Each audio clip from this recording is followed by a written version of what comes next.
Alleluia, Alleluia, Alleluia, Alleluia.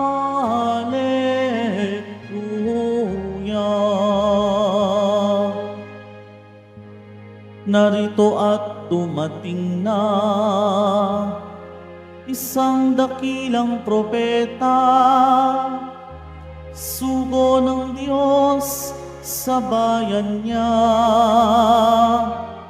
Alleluia,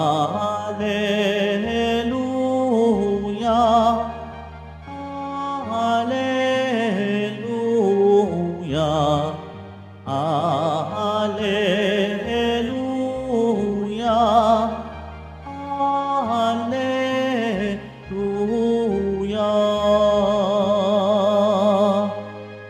Sumainyo ang Panginoon.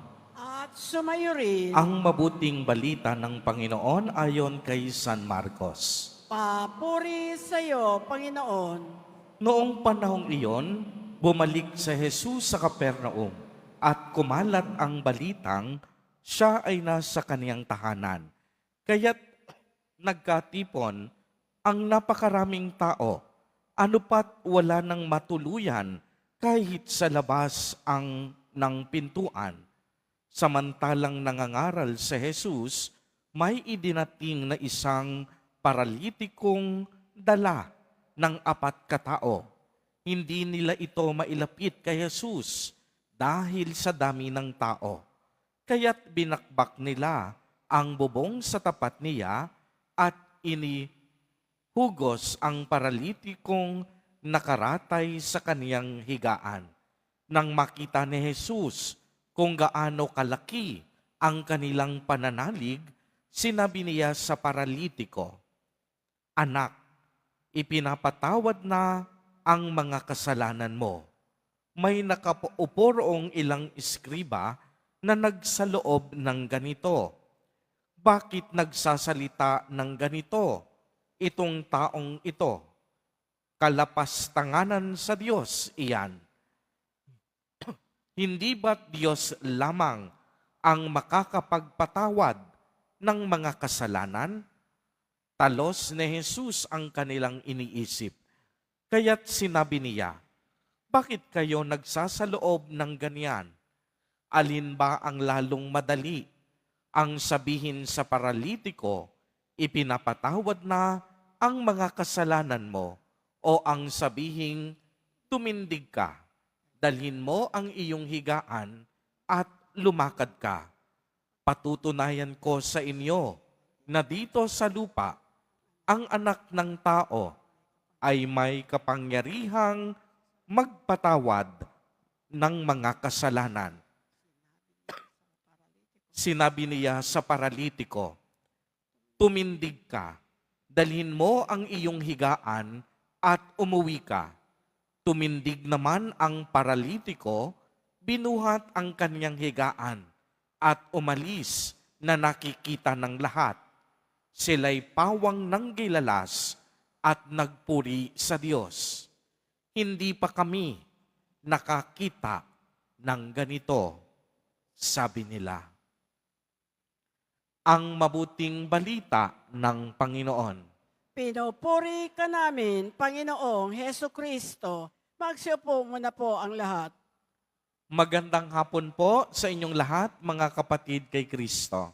Magandang hapon, Father.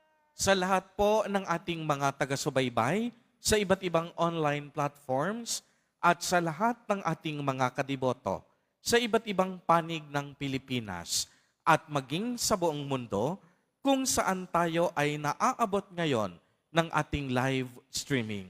Mapayapang hapon din po sa inyong lahat. Purihin at dakilain natin ang ating Panginoon, ang mahal na poong Jesus Nazareno. Mga kapatid kay Kristo at mga kadiboto, malugod po namin kayong tinatanggap sa Basilica Minor at Pambansang Dambana ni Jesus Nazareno. Ang unang pagbasa natin ay nagpapahayag Bagamat ang tao ay patuloy na sumusuway, ang Diyos palaging tapat sa kaniyang pangako upang tayo ay maligtas. Ang Diyos nananatiling tapat. Ang Diyos, ang pangako niya, hindi niya nililimot. Bagamat maraming pagkakataon na tayo ay lumalabag sa kaniyang kalooban. Kaya nga ang paalala sa atin, magsikap tayong makapasok at makapahinga sa piling ng Diyos. Huwag sumuway ang sinuman sa atin para hindi mabigo na katulad ng iba.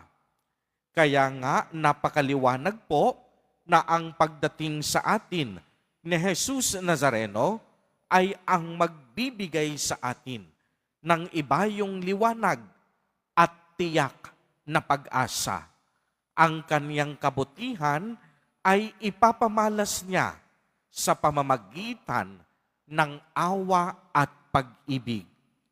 Opo, pag-ibig at awa, dalawang makapangyarihang mga salita. Una, awa. Ang ating ebanghelyo ngayon tungkol sa kwento sa pagpapagaling ni Jesus sa isang paralitiko.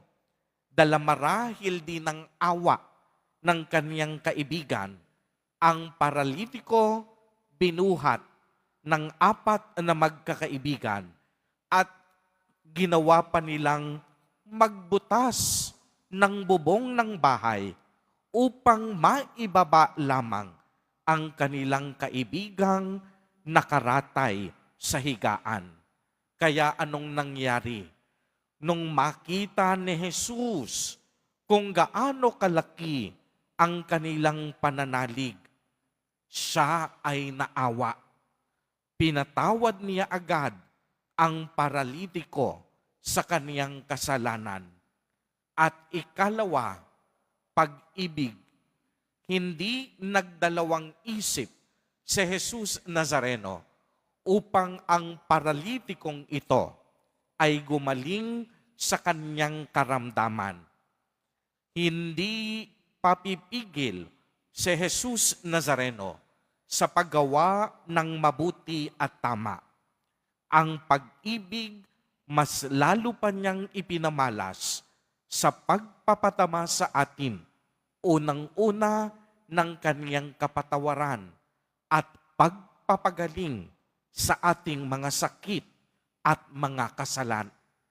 Kaya mga kapatid kay Kristo, hindi natin pwedeng sabihin na iniibig natin ang Diyos kung hindi naman tayo naaawa at nagmamahal din sa ating kapwa, sa ating kamag-anak, sa ating kapamilya, at sa ating mga kaibigan. Sabi nga ni Mother Teresa ng Calcutta, that the fruit of love is service, which is compassion in action. Ang pagiging mahabagin ay nangangahulugan ng pagkilala sa mga paghihirap ng ating kapwa at pagkilos upang tumulong at makasama sila. Ang pakikiramay ay nag-uudyok sa atin na makita ang katotohanan. Ang pagiging mahabagin ang nagiging lente ng ating puso. Ito ang nagpapahintulot sa atin na tanggapin at maunawaan ang tunay na kahulugan ng pagdurusa sa ating buhay. Kaya nga si Jesus palaging nagpapahayag ng kaniyang awa at pag-ibig. Ang bawat paggalaw ni Jesus ay paggalaw na punong-puno ng awa at pag-ibig. Sapagkat ang lingwahe ng Diyos ay walang iba kung hindi awa. Uulitin ko po, ang lengguwahe ng Diyos ay awa.